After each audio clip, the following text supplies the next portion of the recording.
안녕하세요. 저는 돌싱녀로 돌아온 30대 초반의 지방 사는 여성이에요.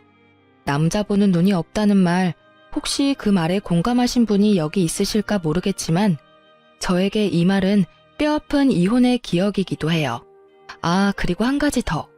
부모가 반대하는 결혼은 하는 게 아니다라는 말도 저에게는 참 아픈 말이기도 해요.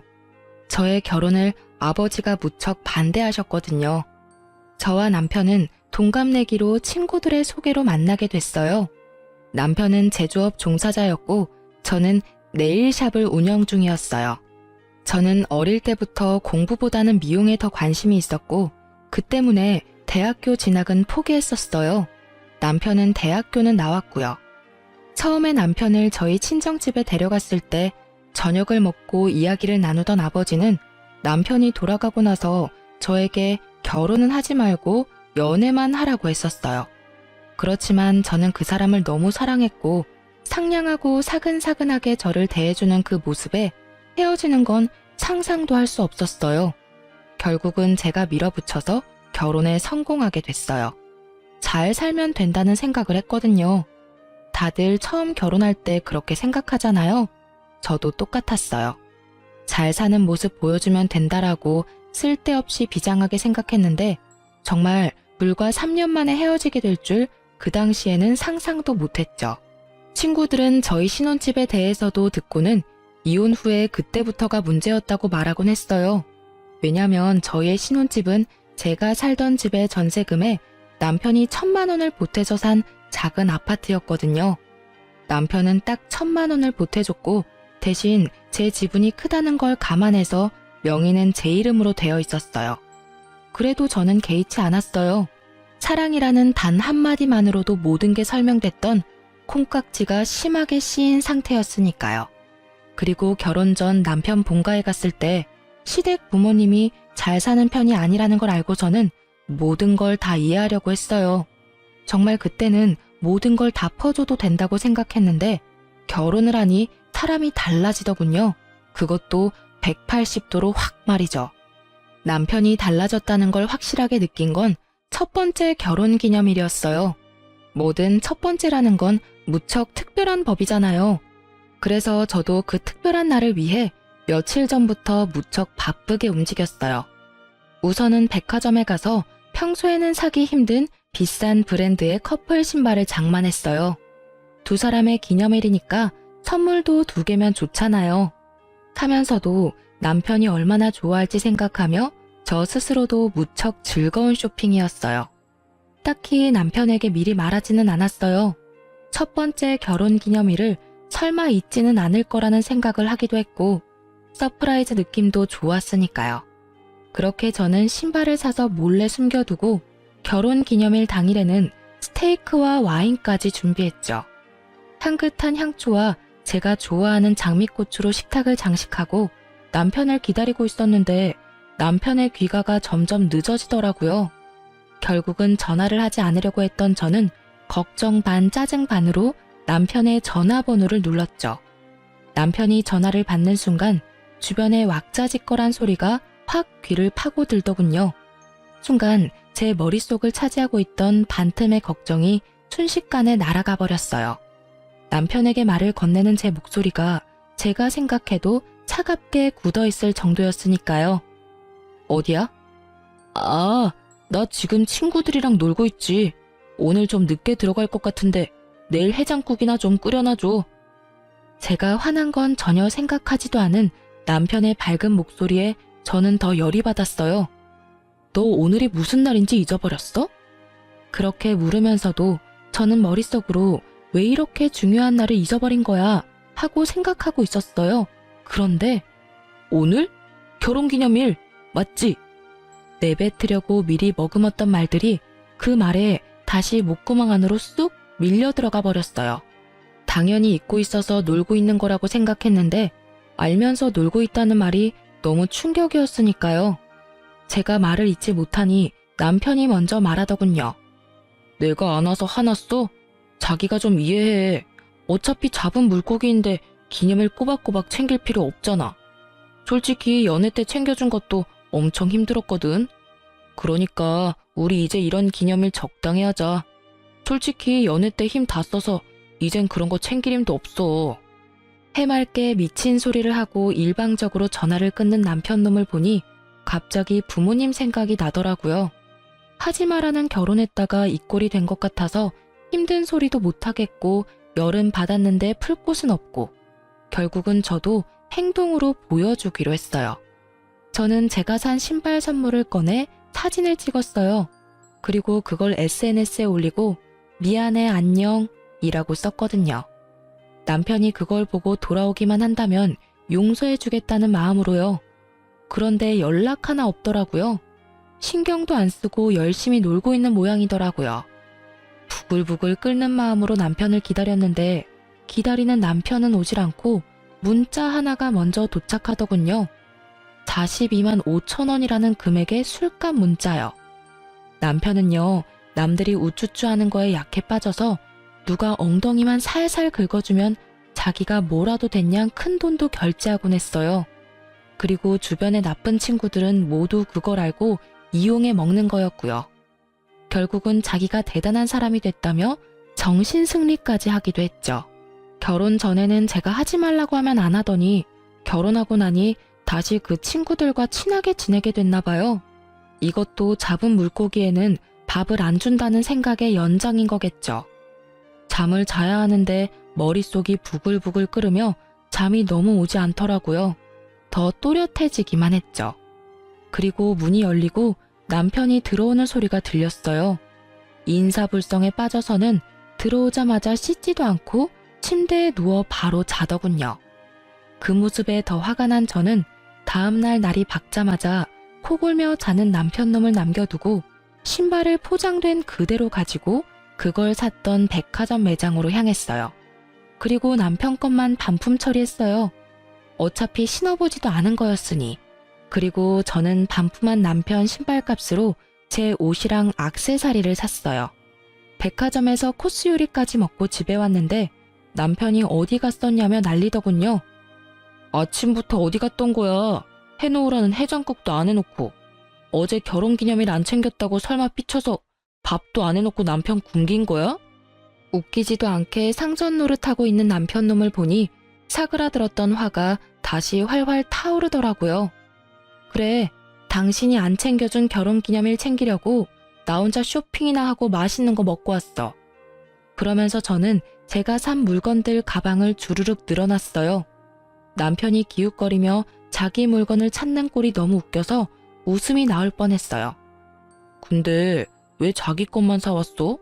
결혼기념일인데 내 건 어디 갔어? 당신이 굳이 기념일 챙기지 말라며. 안 주고 안 받고 싶은 거라고 생각해서 준비 안 했어. 알아서 내 건 내가 챙길 테니까 네 건 네가 알아서 챙겨. 아, 근데 이번 달 카드값 많이 나와서 힘들 테니까 뭐라도 살 거면 다음 달에 사. 어제 술값 40만 원 넘게 나왔더라고. 술값이 많이 나왔으면 당신도 이런 걸 사지 말았어야지. 너 설마 내가 어제 결혼기념일에 술 마시러 갔다고 화나서 이런 짓 한 거야? 웃겨 정말.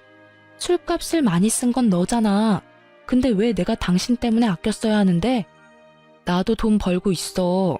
너한테 돈 타서 쓰는 것도 아닌데 왜 참견이야? 그리고 나는 어차피 결혼하면서 당신 따라 멀리 오는 바람에 돈 쓸 친구도 없어서 당신처럼 하룻밤에 40만 원 넘게 쓸 일이 없거든? 근데 너무 불공평하잖아. 당신은 돈을 그만큼이나 유흥비로 썼는데 왜 나는 그 돈을 못 써? 나도 그만큼 쓰려고 나를 위해 쇼핑한 거야. 그 정도는 이해하지? 그렇게 이야기해도 남편은 이해를 못 하더라고요. 그저 자기 선물이 없다는 거에만 꽂혀서는 계속 선물 이야기만 해댔어요. 아, 장난하지 말고. 내 선물 있지? 어제 SNS 올린 거 아침에 봤거든? 신발 사놓은 거 맞지? 그거? 반품했는데? 너 어차피 잡은 물고기 밥 안 준다며? 우리 첫 결혼기념일이라 내 돈을 좀 썼는데 네가 그런 생각이면 나도 따라야지 뭐. 그래서 내 것만 남겨두고 반품했어. 그걸 왜 네 맘대로 반품하는 건데? 아, 진짜 어이없네.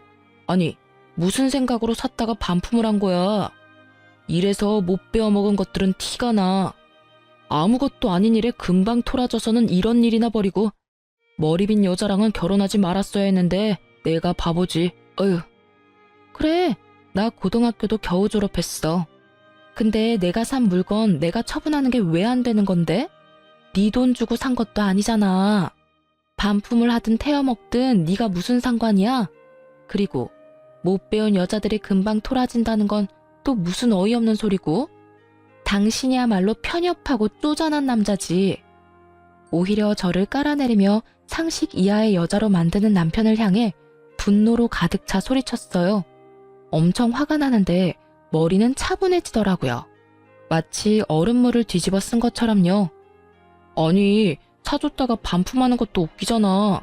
그냥 줬으면 될 일을 왜 번거롭게 반품을 했냐고. 아니, 너 해달라는 대로 해줬는데 왜 지랄인지 모르겠네? 이런 거 챙기지 말자며. 잡은 물고기 밥도 안 준다며. 나도 똑같이 하겠다니깐? 걱정하지 마. 앞으로도 쭉 그렇게 안 챙겨줄 거니까. 생일도 각자 알아서 챙겨. 알았지? 결국 신발 하나 날려먹고 앞으로의 선물 기회도 날려먹을 상황에 처한 남편은 그게 아깝기는 했는지 그 뒤로는 기념일을 꼬박꼬박 챙기더라고요. 아주 싸고 생색내기 좋은 것들로만요. 사랑이나 애정 따위는 들어있지 않은 그런 물건들 말이에요. 그러면서도 꼭 자기가 원하는 것도 꼭 챙기더라고요. 그 이후로 마음에 생긴 균열은 급하게 봉합이 됐지만 이미 무너진 신뢰는 다시 세워지지 않더라고요. 그렇지만 저희의 결혼 생활은 다시 이어졌어요. 그 정도 싸움으로 이혼을 결정하는 사람은 없잖아요. 이때는 그저 남편 놈의 나쁜 면을 하나 정도 알게 됐다는 느낌 정도였거든요. 그런 저를 이혼 생각에 빠지도록 만든 건 그로부터 2년이 되지 않던 어느 날의 일이었어요. 그때는 저희 아버지의 환갑이 곧 다가오고 있을 때였어요. 저희 아버지는 형제가 5이었는데 아버지 위로 두 큰 삼촌은 환갑이 되기도 전에 돌아가셨거든요.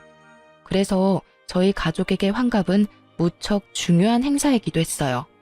게다가 그 다음 해에는 시부의 칠순 잔치도 있었기에 남편과 함께 저희는 3년이 다 되어 가도록 돈을 모으고 있었어요. 각자 30만 원씩 돈을 내서 총 60만 원을 한 달에 모았으니까 그 당시에는 2천만 원에 가까운 돈이 저금되어 있었어요. 그리고 그렇게 아버지 환갑을 며칠 앞둔 날 갑자기 시부모님께서 해외여행을 떠나신다고 연락이 왔더라고요. 저는 갑작스레 여행 간다는 연락이 와서 당황했어요. 그 전에 남편이나 시댁에서 말해줄 거라고 생각했는데 당일날 알게 됐거든요. 그래도 두 분이 노후를 잘 보내고 있구나 하는 생각으로 평범하게 지내려고 했는데 그 뒤로 두 분이 단톡방에 올리는 사진들이 무척이나 심상치 않더라고요. 비싸 보이는 침실의 모습과 음식들의 사진, 그리고 무엇보다 배경이 바닷가라는 것을 보고 그제야 두 분이 크루즈 여행을 갔구나 하고 생각을 했던 거죠. 호화로운 모습을 보니 한 사람당 돈 1,000만 원은 깨졌겠구나 하는 생각을 잠시 했는데 불현듯 그 큰 돈이 어디서 났을까 하는 생각이 떠오르더라고요.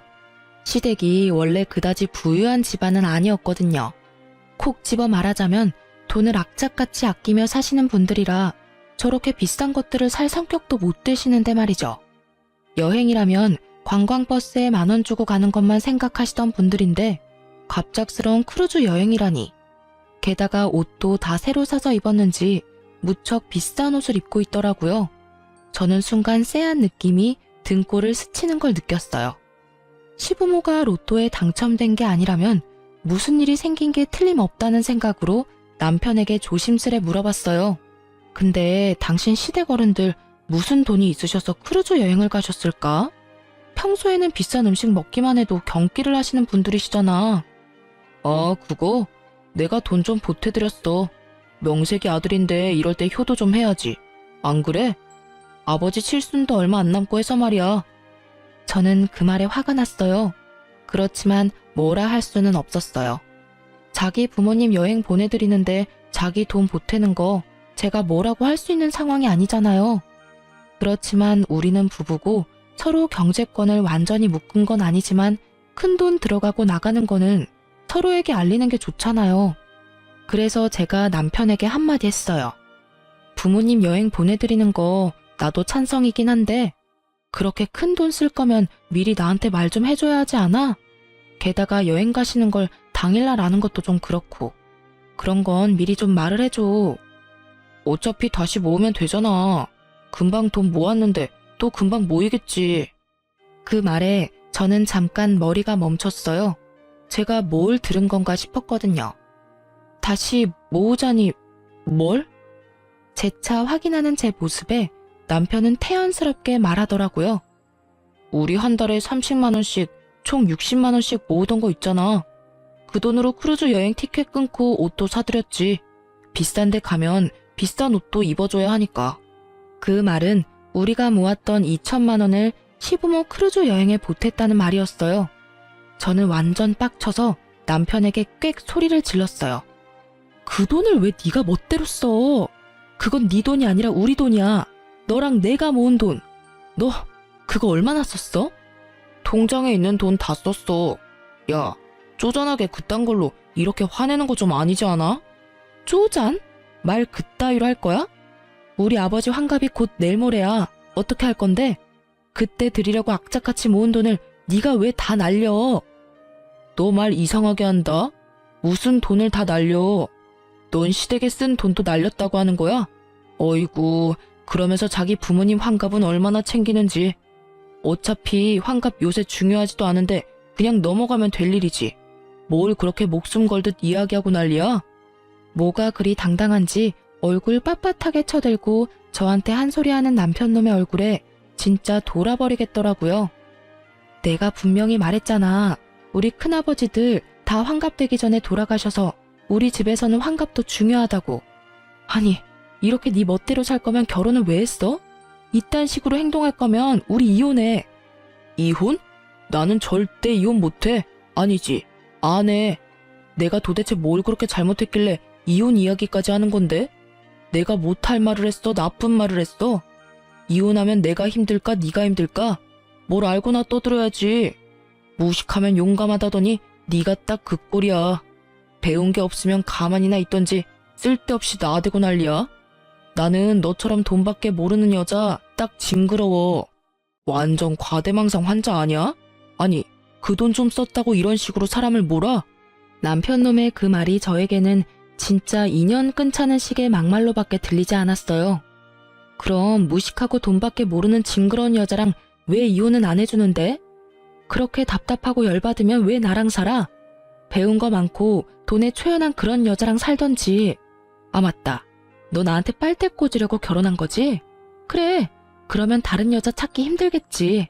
어떤 돈 많은 여자가 미쳤다고 당신 같은 남자한테 미래를 올인하겠어? 안 그래? 와이프 집안 사정 다 알고도 정신 나간 짓을 하는데 어떤 여자가 제정신으로 당신한테 오겠어? 너 말 다 했어? 어디서 그따위 소리를 짓거리고 난리야. 진짜 봐주는 것도 정도가 있다고. 내가 너 불쌍해서 데리고 살겠다고 하는 거 진짜 모르겠어? 네가 자선사업가라도 돼? 웃기지도 않아. 네 가짜는 친구들이 떠받들어주니 네가 뭐라도 되는 것 같아? 너 진짜 별거 아니야. 마누라 등이나 처먹는 천하의 호로새끼 정도지. 불쌍하다고 생각하지 말고 이혼해줘. 그렇게 저는 이혼을 선언했고 남편을 제 삶에서 분리하는 작업에 들어가기로 했어요. 그런데 그 대화를 나눈 다음 날도 남편한테 이혼 서류를 가지러 간다고 말했지만 혼자 유유자적하더라고요. 당신이 나 같은 남자를 어디서 만나? 나랑 이혼하면 무조건 망할 건데 무슨 배짱으로 이러는지 원.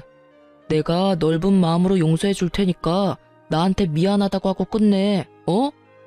이렇게 말하는 꼴을 보니 용서할 마음이 생기겠어요? 생기더라도 당장 달아났겠죠. 그런 제 속도 모르고 남편놈은 저한테 사과하라며 난리더라고요. 상황이 이해가 안 가나 봐요. 미쳤어? 헛소리 그만하고 당장 이 집에서 나가. 난 당신 얼굴 꼴도 보기 싫으니까. 당장. 내가 왜 집을 나가? 이 집 살 때 내가 1,000만 원 보탠 거 잊었어? 나한테도 지분이 있으니까 네 맘대로 내보낼 수는 없지. 아니, 내가 도대체 뭘 잘못했는데 이런 일을 당해야 하는데? 꼴랑 그 2,000만 원 좀 썼다고 나를 완전 죽일 놈으로 모는 거야? 시부모한테 즐거운 한때 선물해줬다고 생각하는 게 그렇게 아까워? 아직도 정신을 못 차렸네. 내가 시부모한테 그 돈 줬다고 화내는 게 아니라는 걸. 왜 아직도 모르는지 이해가 안 되네? 그 돈이 10만 원이던 100만 원이던 1000만 원이던 네가 같이 모은 돈에 대한 결정을 혼자서 했다는 게 화가 나는 거라고 몇 번을 이야기해야 알아듣냐고. 그리고 이 집 살 때 네가 보탠 1000만 원? 당신이 시부모 여행 때 낸 돈 2000 중에 절반은 내 돈이니까 그거랑 퉁치면 되겠네. 어차피 내 동의 없이 내 돈 1000만 원 썼으니 당신이 나한테 그 돈 줘야 하는 거 알지? 네 돈이 내 돈이지. 우리 결혼해서 부부라고. 돈 문제 같은 건 알아서 할 수 있는 거 아니야? 좀 융통성 있게 굴라고. 이렇게 꽉 막힌 여자였어 너? 내가 막혔냐? 네가 막혔지. 아우, 이런 것도 남편이라고 데리고 살았던 내가 정말 대단한 사람이지. 나가. 나 진짜 당신 얼굴 보고 싶지도 않으니까. 저는 남편에게 소리를 질렀지만 남편은 꼼짝도 하지 않더라고요. 유유자적 소파와 한몸이 되어 느긋한 그 모습을 보니 너무 화가 나더라고요. 그렇지만 힘에서 이길 수 없으니 다른 방법을 찾아내기로 했어요. 남편은 저의 이혼에 관한 말을 믿지 않는 분위기였고 더 이상 남편에게 소리 지르지 않았어요. 다음 날 아침 남편은 평소대로 회사를 갔어요. 저는 그때 남편의 짐을 부랴부랴 챙기기 시작했어요. 화장실에 있던 칫솔 하나까지 싹 다 챙긴 저는 점심때쯤 이삿짐 용달업체를 불렀어요. 그리고 남편 짐을 다 챙겨서 시댁으로 보냈죠. 그리고 마지막으로 집의 도어락을 싹 바꿨어요. 비밀번호뿐만이 아니라 기종까지 바꿔버렸어요. 남편의 흔적이 없으니 마음이 너무 편하더군요. 그렇게 저는 하루 가게를 쉬고 집에서 시간을 보냈어요. 저녁이 되니 남편에게 전화가 오더라고요. 문 앞에 있는 걸 알고 있었으니 전화는 받지 않았죠. 남편은 비밀번호를 눌렀지만 문이 열릴 턱이 있나요? 그런데 남편이 도어락을 해제하려고 기사를 불렀더라고요. 문 밖에서 기사가 남편과 이야기를 하는데 제가 소리를 질렀죠. 기사님, 집에 사람 있으니 도어락 열지 마세요. 문 열어주시면 주거 침입죄로 신고할 거거든요.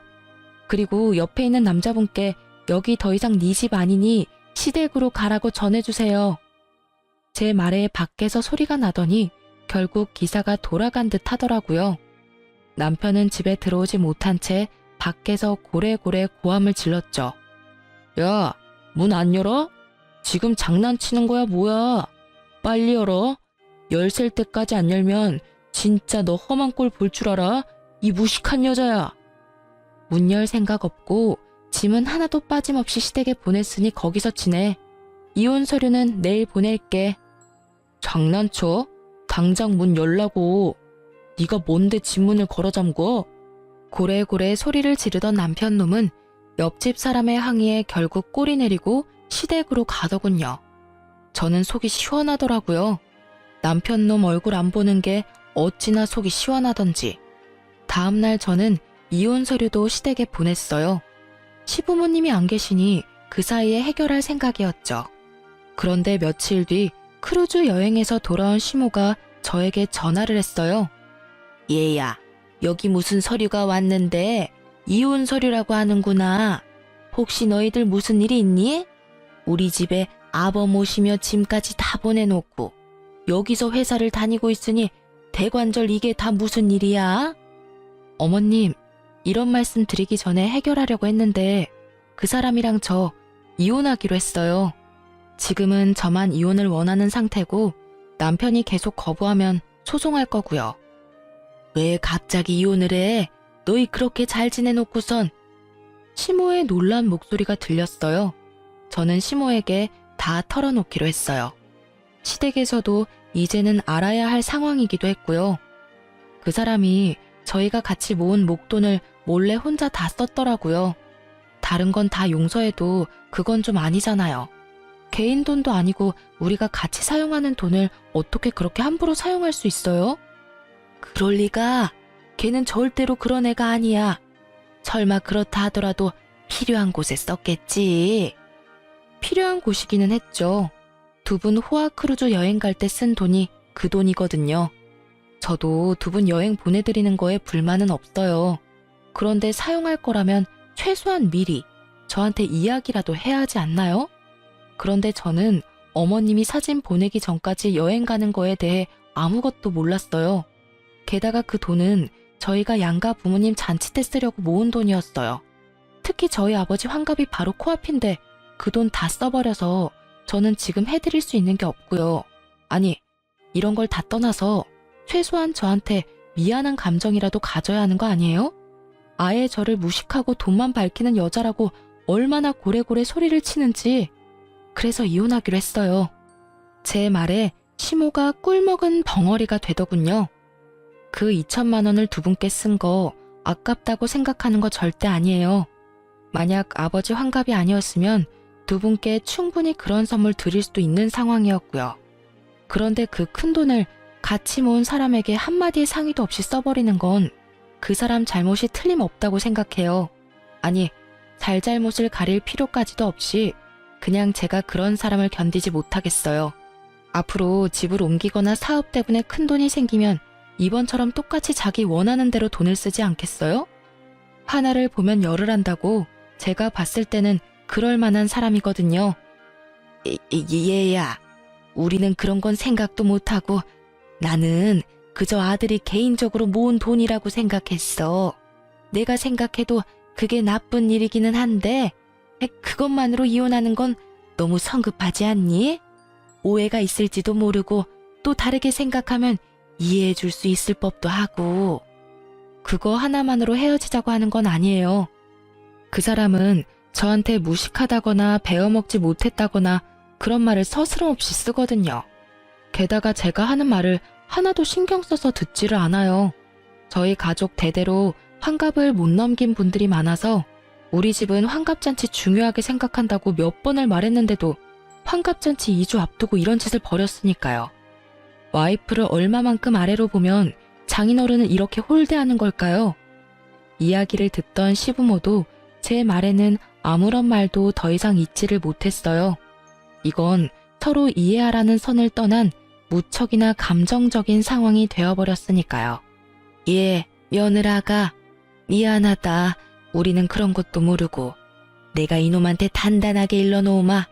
대체 그 녀석은 어쩌자고 이런 일을 한 거야? 시모가 급히 저에게 위로의 말을 건네더라고요. 그렇지만 이미 상해버린 감정은 다시 봉합되지 않았어요. 결국 이혼 소송이 진행되었고 남편놈은 제가 일하는 네일샵까지 찾아와 제게 소송을 취하하고 돌아오라며 당당하게 굴더군요. 소송 취하하고 빨리 원래대로 다 돌려놔. 너처럼 무식한 여자 누가 데려가? 나 말고는 너 받아줄 사람 없다니까. 그리고 내가 100번 양보해서 이번 환갑 때 50만 원 정도 지원해 줄게. 솔직히 그거면 떡을 치고도 남잖아. 정말 말은 잘하죠. 1,000만 원과 50만 원이 비교가 되는 것도 아닌데 마치 인심 써서 그 정도 해준다는 걸 보니 정말 대단하다 싶더라고요. 지금 나하고 개그하는 거야? 2,000만 원을 가져다가 홀라당 해먹고는 고작 50만 원을 준다고? 너한테는 그게 상식이야? 어떻게 눈 하나 깜빡 안 하고 그런 미친 소리가 나와? 그리고 내가 많이 배우지 못한 건 맞지만 네가 인간이 덜 된 놈이라는 건 잘 알겠어. 넌 뭘 그렇게 많이 배웠길래 남이 모은 돈까지 말도 없이 쓰는 미친 짓거리까지 배운 거야? 미친 짓거리? 이게 사람이 봐주니까 눈에 뵈는 게 없지? 나 오늘 여기서 계속 죽치고 있을 거니까 알아서 해. 네가 소송 취하해줄 때까지 나 안 나가. 남편놈은 대기석 의자에 널브러지듯이 앉아서는 눈까지 감고 팔짱까지 끼고는 모르쇠로 운운하며 앉아있더라고요. 웃기지도 않네. 그렇게 대단한 님께서 왜 나 같은 별 볼 일 없는 여자랑 이혼을 못해서 그렇게 난리야? 혹시 집 때문에 그런 거야? 아니면 또 돈 모아두면 다 가져가려고 그런 거야? 짐작하는 곳이 너무 많은데 다 나쁜 이유들 뿐이라서 나는 이혼 소송 취할 이유가 없는데. 저는 남편놈을 향해 쏘아붙였어요. 정신 나간 헛소리를 실실 하는 거 보니 진짜 실성이라도 했나 싶었거든요. 제 말을 듣고도 들은 척도 안 하는 남편놈을 보고 제가 말로 해서는 안 될 것 같아서 그 길로 친오빠들에게 전화해서 저의 네일샵으로 불렀어요. 남편놈이 남의 영업장에서 일을 방해하고 있다가 들어오는 오빠들의 모습에 그나마 정상적인 모습을 취하더군요. 이 양반이 또 여기서 이러고 있네. 당장 여기서 나와. 남의 가게 영업방해하지 말고. 오빠 셋이 그놈 앞에서 으름장을 놓는데도 철면피를 쓴 이 남자는 더욱 뻔뻔하게 굴더라고요. 아니 형님, 저희는 아직 결혼한 사이예요. 와이프 옆에 있는 게 뭐가 그렇게 잘못된 건가요? 그리고 남의 부부 일에 참견하지 마시죠. 잘못이지.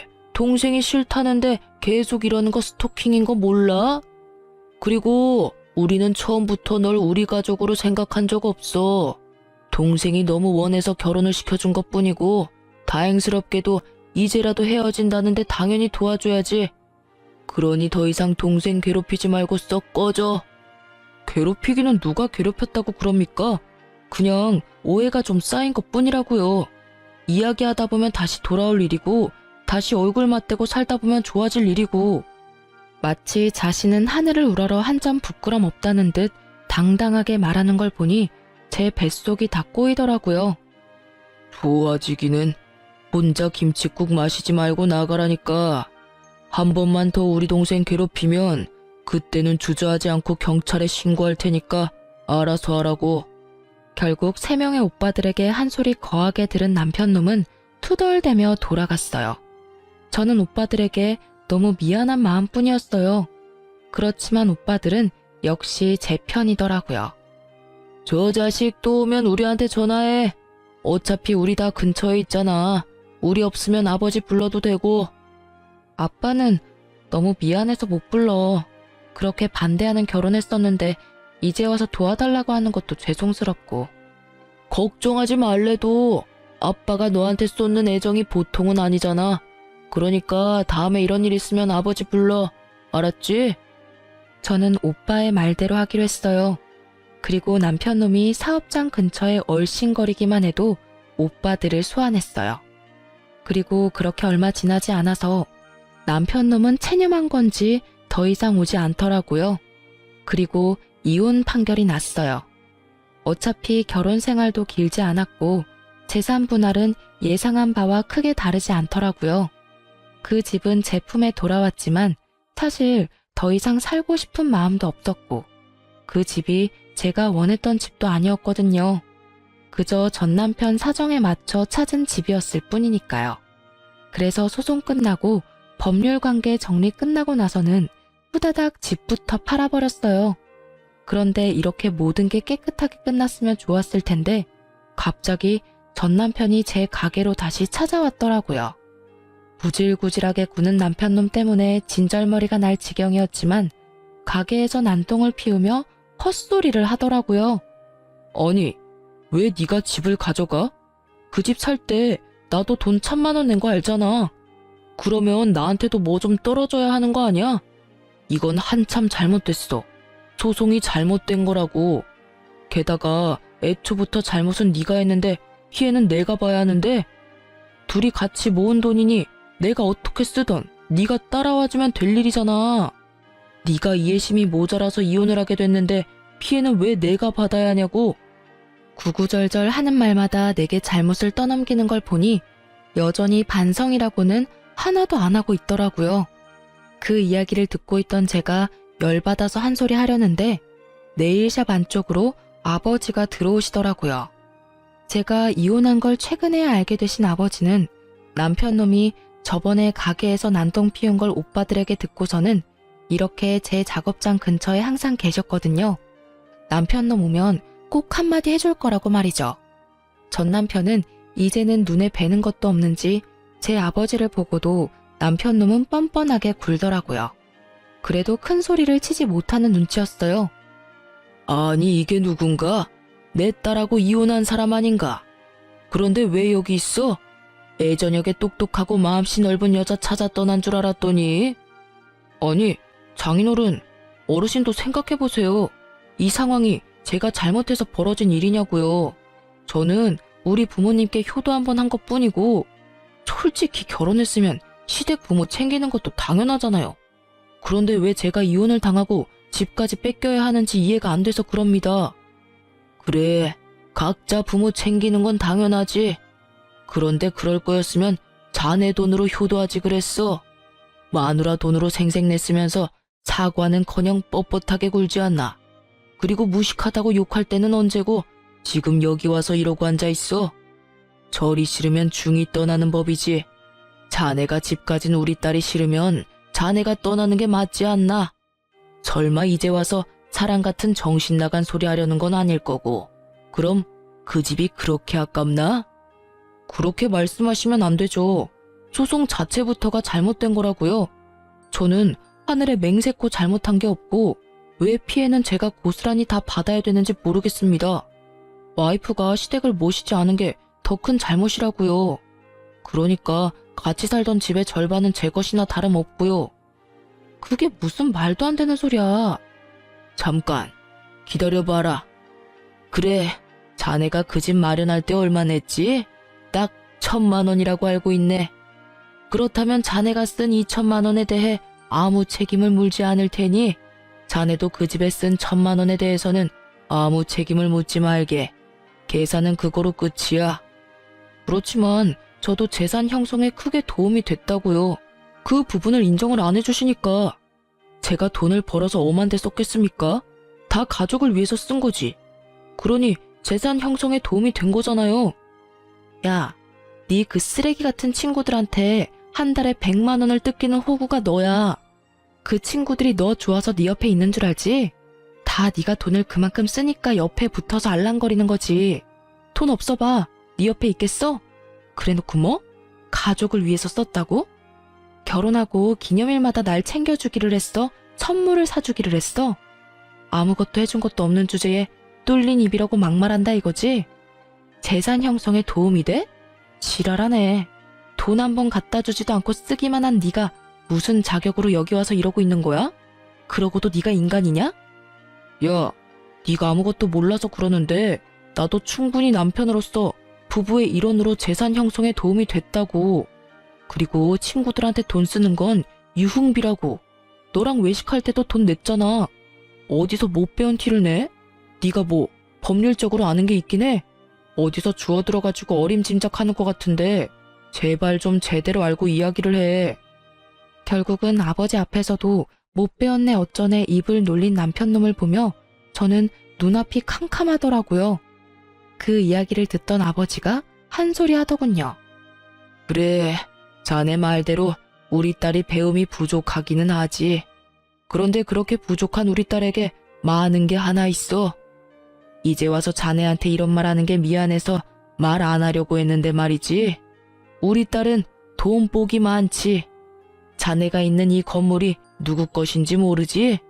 바로 내 것이라네. 그리고 딸은 조만간 이 건물을 물려받을 거야. 딸이 나한테 아주 좋은 환갑 선물을 줬거든. 자네하고 이혼을 해줘서 내 기분이 무척 좋아졌어. 그래서 건물을 주기로 한 거야. 자, 어때? 이래도 우리 딸이 많이 모자란가? 그 말에 남편의 얼굴이 완전 깜짝 놀라더라고요. 그것마저도 정말 가증스럽게 보이더라고요. 남편에게 처음부터 돈이 많다고 이야기하지 말라고 한 건 아버지였어요. 남편의 허세가 보이니 혹시라도 집에 돈이 있다는 말은 하지 말라고 하셨거든요. 최소 5년 동안 사람 됨됨이를 봐가며 이야기하자고 하셨는데 결국은 5년도 되기 전에 이혼을 해버리게 됐으니 새삼스레 아버지한테 죄송하고 남편놈의 저런 성향을 못 알아본 제가 밉더라고요. 왜 그 말을 먼저 안 했어? 그랬으면 이렇게 화내고 난리칠 일 없었잖아. 그리고 솔직하게 그만큼 돈 있으면 2,000만 원 그깟 돈 내가 알아서 쓴 것도 이해해줄 수 있는 거잖아. 아, 다 됐고 이건 진짜 내가 용서해줄게. 그냥 다시 돌아와서 잘 살아보자. 응? 너 나 엄청 좋아해서 부모님 반대 무릅쓰고 결혼하자고 한 거 아니었어? 그때의 감정 그대로일 거라고 믿고 있어. 그때의 감정? 이미 너한테 가지고 있던 정이란 정은 다 떨어지고 없어. 왜? 아버지가 건물 주고 내가 그 건물 물려받을 사람이니까 아깝니? 뻔뻔한 것도 정도가 있지.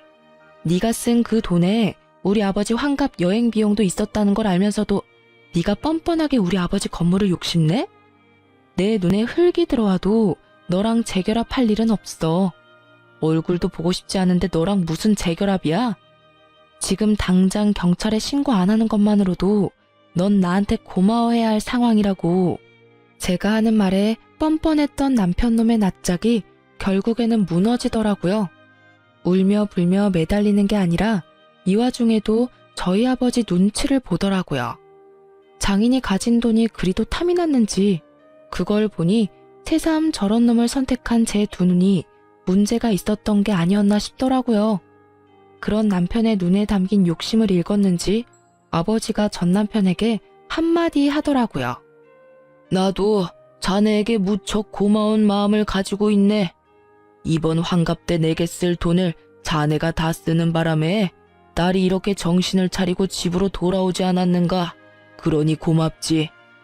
그 말에 결국 남편놈은 더 이상 되돌릴 수 없다고 느꼈는지 제 발로 제 가게에서 나가더라고요. 그러나 그 뒤로도 미련이 남았는지 몇 번을 술을 먹고 전화하길래 전화번호 싹 바꿔버렸어요. 그리고 제 가게도 내놓고 다른 데 가게 얻었어요.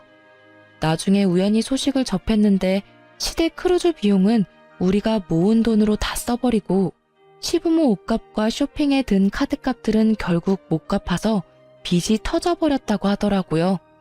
원래는 우리가 모으던 돈들이 몇 달 다시 모이면 그 돈에서 해결하려고 했었나 봐요. 그런데 그 사이에 이혼하게 돼버리니 결국은 그게 다 빚으로 돌아와서 허덕거리며 살고 있다고 하더군요. 그걸 알고 나니 더 정 떨어지는 거 있죠? 어디까지 빌부터 먹을 생각이었는지.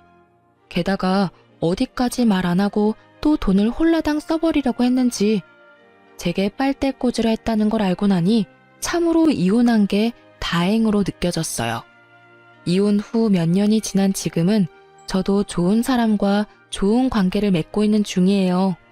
이혼 직후에는 제 눈을 못 믿어서 남자를 못 만날 정도였는데 최근에 아버지가 소개시켜준 사람은 첫인상은 별로였지만 계속 두고 지내니 사람됨이 괜찮아서 잘 만나고 있어요. 제게 남자 보는 눈이 없다는 걸 알고 나니 아버지의 안목을 믿게 되더라고요. 생각보다 좋은 사람이라 미래를 생각하고 있을 정도고요. 이혼을 한번 하니 결혼에 관한 말들이 어느 정도 맞는 말이었다는 걸 깨닫게 됐어요. 부모가 원하지 않는 결혼은 하지 않는 게 낫다라고 하잖아요. 세상을 좀 더 산 사람들 눈에는 제가 보지 못하는 무언가가 보이는 것 같아요. 아버지에게도 물어보니 처음부터 말투나 대화 내용에서 욕심과 허영이 많다는 느낌을 받았다고 하셨대요. 그리고 결국은 그런 것들이 터져서 이혼을 하게 된 거였고요. 솔직히 부모의 반대에도 잘 사는 사람들이 많을 거예요. 그렇지만 저희는 그게 아니었던 거죠. 이렇게 글로 쓰니 참으로 제가 못났던 것 같아요. 물론 거지 같은 남편 만난 게 온전히 제 잘못만은 아니죠. 결혼 전에는 정상적으로 행동하려고 노력해서인지 그런 모습들을 많이 보지는 못했거든요. 정말 사소하고 작은 것들에서 그런 모습들을 발견할 수 있는데 저에게는 그런 경험이 없었던 거예요. 제가 사람 보는 눈이 없다는 것보다도 상대방을 속이는 사람을 조심하라는 말을 하고 싶어서 글을 쓰게 됐어요. 쓰고 나니 후련하기도 하고 자아 성찰이 되네요. 긴 글 읽어주셔서 감사하고 모두 행복한 하루 보내세요.